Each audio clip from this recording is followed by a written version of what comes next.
Hey, everybody. Welcome to this edition of Bird Brain 66 with your hosts. I'm Brian Bretsch, and over on one of my sides, to my left or my right, is our other host, Andy Teague. What's up, Andy? What's happening? How you doing? I'm doing well. We're going to introduce our guest here in just a second, but today we're going to talk about the 1961 Topps Cardinals set, as well as we'll let our guest Tony Schaefer jump in here in a few minutes, and he's going to talk about just the overall 61 set. But Andy, right out of the chute, what do you like about this 61 set? Not much, to be quite honest. It's not my favorite sets out of the 60s, but I'm just being honest. But no, there are some cards that I do like in the set. I want to start off, and Tony can, since he's the expert on the set, he can correct me if I'm wrong. There's 587 cards in the set. Yes. Cardinals, I think 38 cards in the Cardinals set. And just because Tony's a Cubs fan, there are 35 Chicago Cubs cards in the set. So I want to make sure I covered all the bases. Well, you're cool. Well, I just want to give Tony a shout out. He's with Monster Cards. He's a big time on eBay, goes around the Midwest, and I'll ask, I guess maybe even around the country, Tony, but this is a shout out to Tony because this is one of the very, very first cards when I met Tony 10 years ago that I bought from a show in St. Louis. It's the 61 Gibson card. And as you can see, it's in pretty pristine shape. So I got to give a shout out to you, Tony. So thank you for that. What's your overall impressions and what do you like best about this 1961 set? Well, thanks, Brian. And hello, Andy, and everyone at home.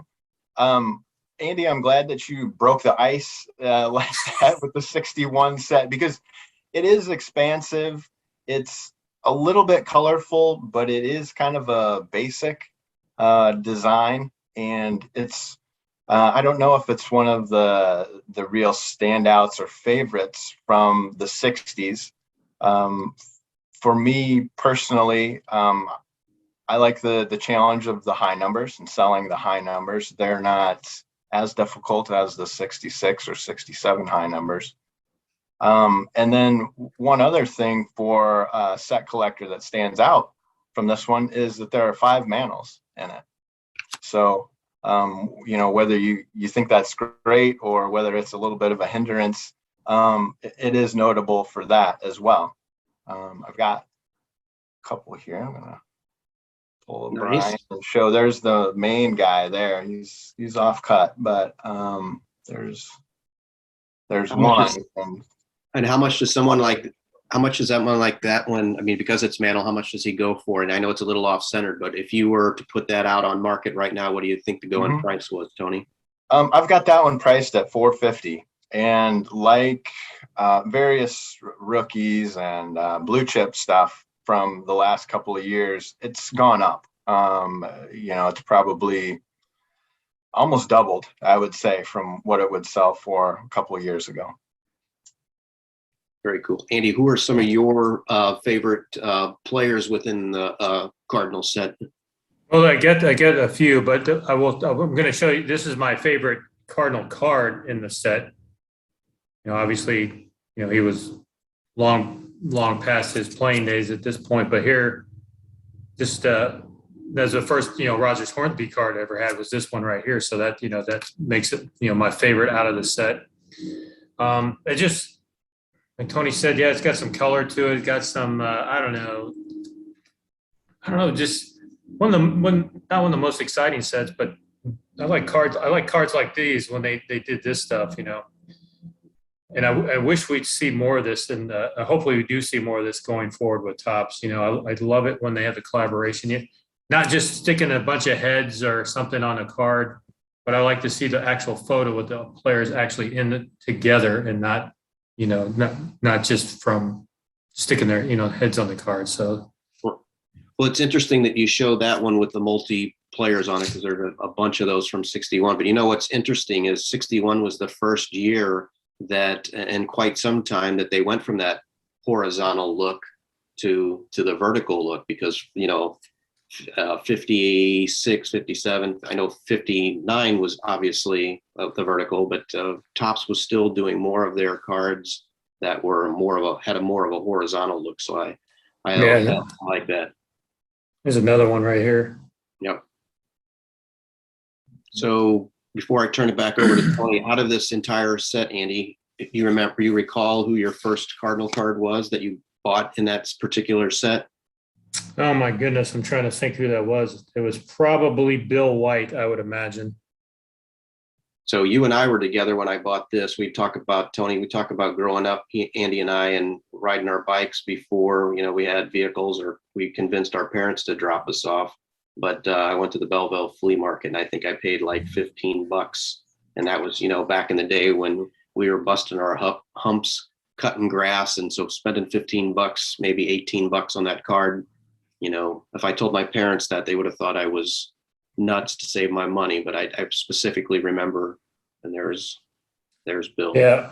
And I got in the habit of picking a player, then I try to collect that, that particular player throughout the run of their time with their tenure with the Cardinals. So he did, and I think that at that particular time I came across Bill White from listening to my grandfather, my dad, or something, and picked up on him, and then I think that's how that wound up being my first one from the 61 set.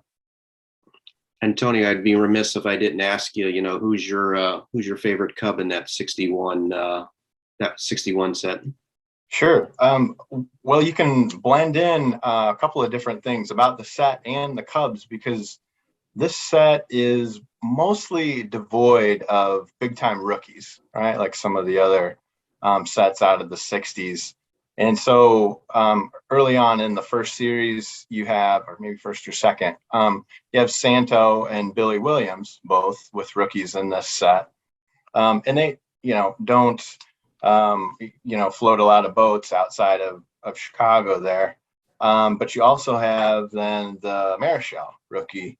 That's a short print, but, and has gained in popularity the last couple of years again, but otherwise not huge rookie firepower out of that set. I think that the high number all-star cards are kind of a neat design. They're I guess I want to say clean, even though the background seems a little bit busy. I like the design there, and I like the Banks all-star high number. I think that's a cool looking card. Well, unfortunately for the Cardinals, it didn't work out too well since we only have one of those in that set.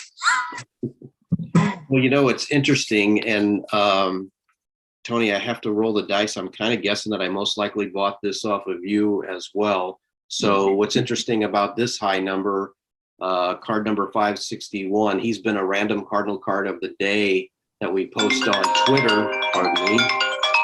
Turn my regular phone off here. And that's the wonderful thing of technology and trying to do broadcasts. But what's neat about this is after I posted, I knew he was from St. Louis. I didn't realize that he went to Webster Groves High School. So I got a lot of good shout outs about him. But again, because he's a high number card at number 561, when I was trying to finish that set, Tony would always get tired of me, I'm sure, coming up to his table with my scratch piece of paper. I wasn't sophisticated enough to have anything fancy, and it was just always from old school with a notebook. But Yeah. that's the local guy, and he's a high number. Anybody else, Tony, that really sticks out to you that's considered a high number in that series? That when people come up to me, there are always certain cards every year that I can count on being the last few that people need for their set. And so for this year, a couple of them are Yankee high numbers. There's Bob Serve, and actually the Raleigh Sheldon is kind of a tough one. There's also Jim Gentile from the Orioles, and then two team cards from that high number series. One is the Pirates and the other is the Twins.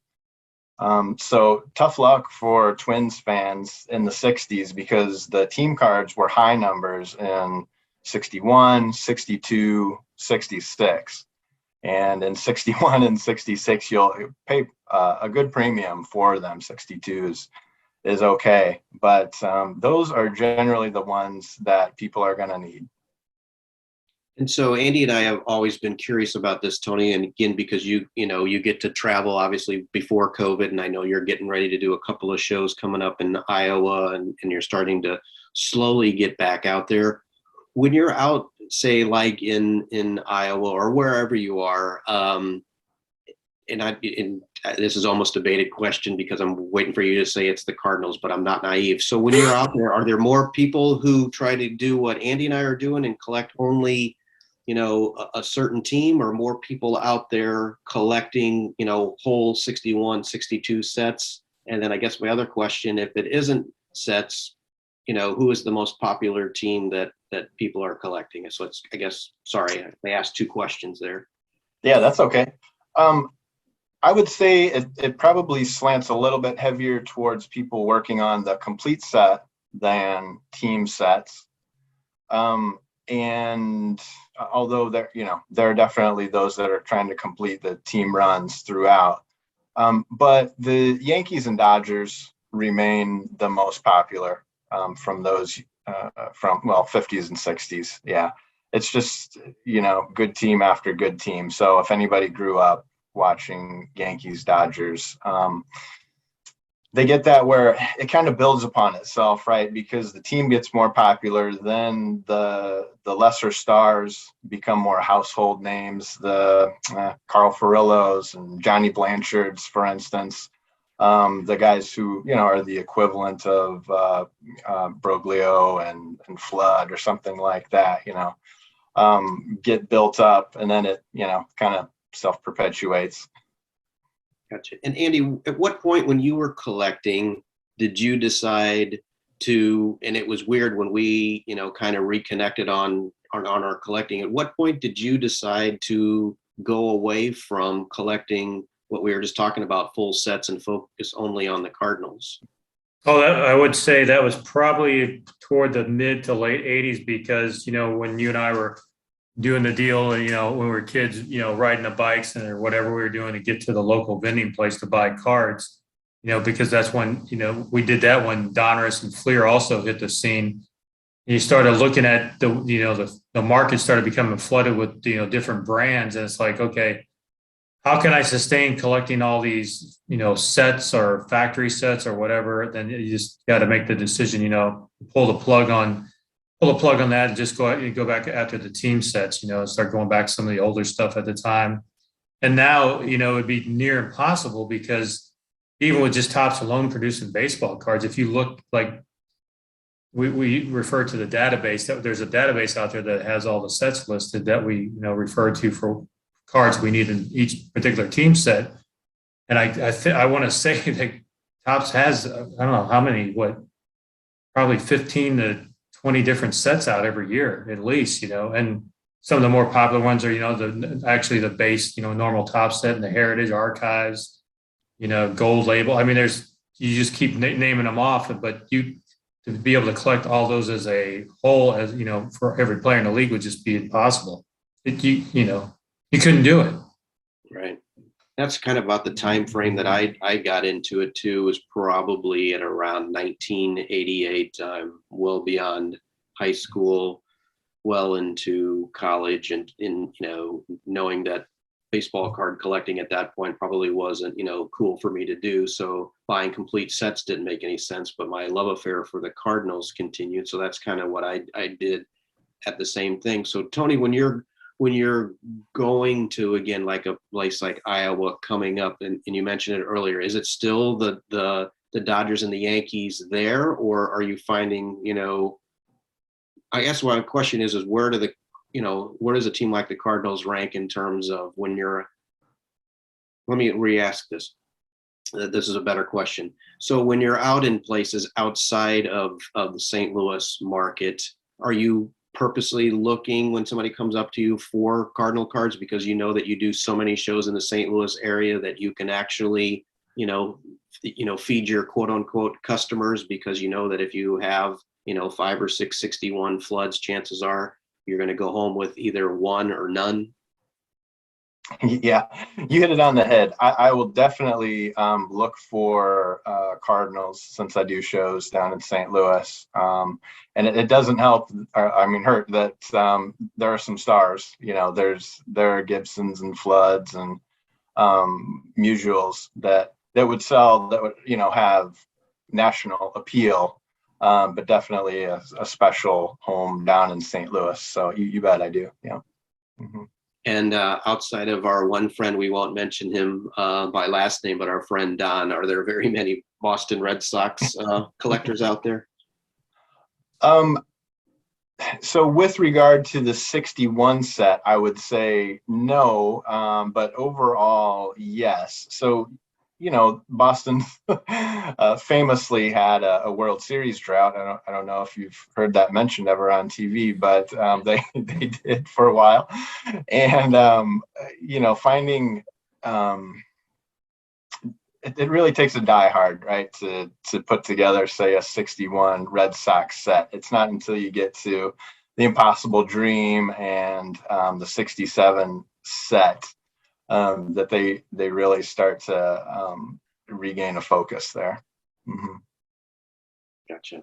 So, Andy, as we get ready to not wrap up, but towards the last quarter of our show, you've showed a couple of other ones. Anybody else that's near and dear to your heart? Because I'm going to ask, because I'm surprised you haven't showed it yet. And if you haven't, then I think I know who you're going to throw next. Yep. Yeah, of course. Red Shandy's. Yeah. I always got the red on hand. I was just waiting for you to say something, or I was going to pull him out at the last second, but yeah. Well, again, I'm always worried about stealing your thunder, but this, Tony, that whatever we do, there's always, you know, and I forget, like I would say 3/4 of the time, and then Andy comes to the rescue and is always throwing a good Shane Deans card up here. And, you know, here he is in his Milwaukee Braves uniform. Yep. With the red hair flowing. And you know what? Probably got this one from you, Tony. You know why? High number. Oh, that's true. Yeah, it's getting toward the series. Now, yeah, can you guys imagine putting that set together back in the day and having 7 series of packs, you know, to wait through, and no doubt cutting into football season? What a challenge that would have been. Yeah, we've talked Read about a great article about a guy back, and I think I forwarded it to you, Brian. Did you happen to see that article? The guy that before there were any price guides or internet or anything, and he developed one of the first kind of card catalogs. I can't remember the individual's name off the top of my head. Is that Jefferson Burdick? Sorry? Jefferson Burdick? Yeah, I think it might have been. And he talked about the struggle of trying to complete sets back in the 30s, you know, because there was just no way to get cards because there were no card dealers, or, you know, he says it was just near impossible. So I thought it was an interesting read, and his book is pretty interesting. But yeah, you got that is definitely the name, because it's just coming back to me. Mm-hmm. Yeah, I'll definitely have to look that up. So I was going to say, so, you know, I always like some kind of trivia, you know, every time we do something. Then the 61 season is pretty significant for a particular reason, you know, and it ties into the Cardinals down the road as well. So you want to expand on that, Brian? Oh, you're going to talk about Mr. Maris? Yes. So what's that? Mr. Maris? Yep. Tony, go ahead. We'll jump in. I want to, since you're all over the place, I'm sure you get lots of people asking about the 61 Maris. For sure. Yeah. And I think it's pretty neat that it's card number 2, right? In this 61 set is Maris. Of course, it goes on to hit 61 homers in 61, and is then Topps number 1 card in 62. And I think that Topps just unveiled, to be timely about it, their number 1 card. This is always kind of a big deal. Now, you know, who will be their number 1 card in the following year? And this, did you guys see who it is for this coming year? I haven't. Yeah, you want to take a stab at it? Who had a? I think I got a good guess. I do too. Ohtani, probably, I would imagine, right? That's what I was going to say. Yeah. Mm-hmm. Yeah. But yeah, getting back to Maris, I'll let you guys, you know, talk about how he ended up in familiar red there. Yeah, great acquisition by the Cardinals at the end of the 66 season to acquire Mr. Maris. Yeah, I was I guess I was excited I was one when it happened. So Andy was one, but no. You were full of excitement. Yes, I was. I probably crapped my pants too. I was so happy. Right. Literally. Well, and I was going to throw this at Tony because I always do like to do a little research before Brian and I do any show. So I found it interesting because I never knew this about the Cubs, about their college of coaches, and 61 was their second year of that. Okay. Were you aware of this? No, you're gonna have to fill me in here. So they never did in 60 and 61, and I don't know how long it continued, but they didn't have an assigned manager for the team. So they kind of a roundhouse of coaches to manage the team throughout the 61 season. I never knew that. I just happened to pick up on that reading an article about it. So I never knew. I thought that was pretty interesting. Huh. So who is the Cubs manager listed in 1961? Ooh, that's a good question. I don't know if maybe Charlie Grimm, is that? Oh, yeah. I don't know. I didn't think about looking it up, but I would imagine. Yes. Grimm. Yeah. But I just thought I'd throw that out there because I had never heard that before until I happened to read that article. So I thought that was pretty interesting. They could decide who wanted to face the media after a loss. I'm sure, I'm sure they needed plenty of bodies to take that. Yes, and 61 also marked the end of something significant in the baseball season too, as it switched to a different format the following year. Because they expanded the number of games they played, in 60. Oh, what? Yeah. Okay. So a little bit of trivia out there. So Is that from 154 to 162? Yes. Okay. Yep. Well, that's cool. Hey, and I got to show one more. I got to give a shout out to this guy because he's another high number. Oh yeah, Joe Cunningham. Yeah, Smokey Joe. Another guy that I'm going to stump really hard for. I can't understand why this guy is not in the St. Louis Cardinals Hall of Fame. Good player, won an All-Star appearance, and a great player, but he did so much for the organization. He's the one that pretty much came up with the executive suites, Fred Bird, credited with a lot of stuff behind the scenes for the Cardinals, and I sure do wish that they would put him in the Hall of Fame. So, Tony, going back to you one more time, I know you had a couple of other cards pulled from that 61 set. Anybody else that you want to showcase?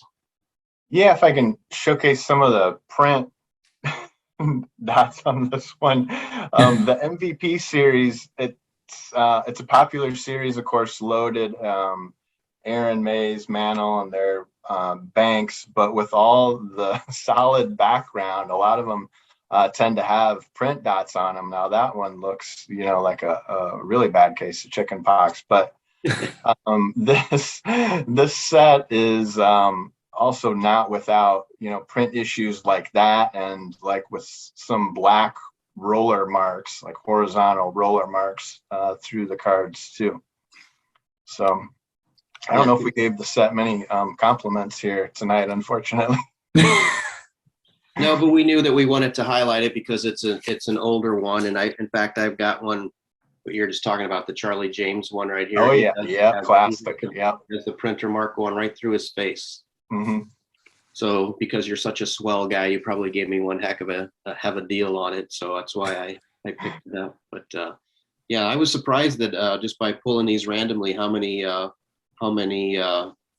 high numbers that I happened to pull. So I think I've showcased everybody. Andy, have you showcased everybody you wanted to showcase? Oh, you got to always show him.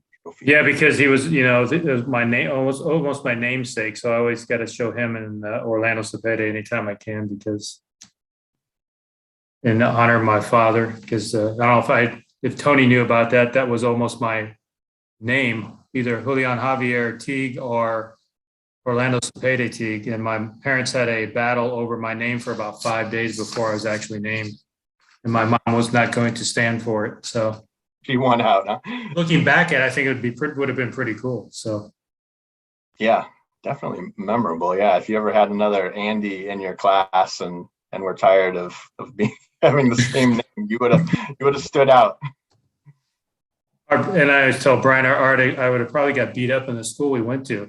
Yeah, I'd had to be the toughest kid in the school where we grew up. So yeah, definitely. Definitely, definitely.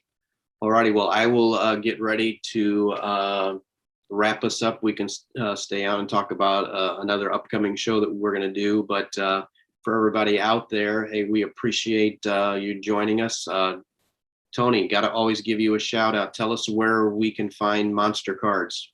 Okay, I've got my sheet ready, so everybody can just hit pause here, and there we go. eBay, I'm a Monster, Facebook, and Twitter, Monster Cards, and Instagram, monster.cards. So Got it.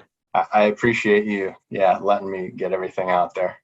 Absolutely. And as I've said in visiting Tony at the show, I know for sure Gibson, I know for sure Red Jane and probably at least 2 or 3 of the other high number cards. And this was way before I knew that there was places like a database or an eBay. You were always my source for all of my high number Cardinals. So again, thank you for that. So again, we'll wrap up. I'm Brian Bretsch.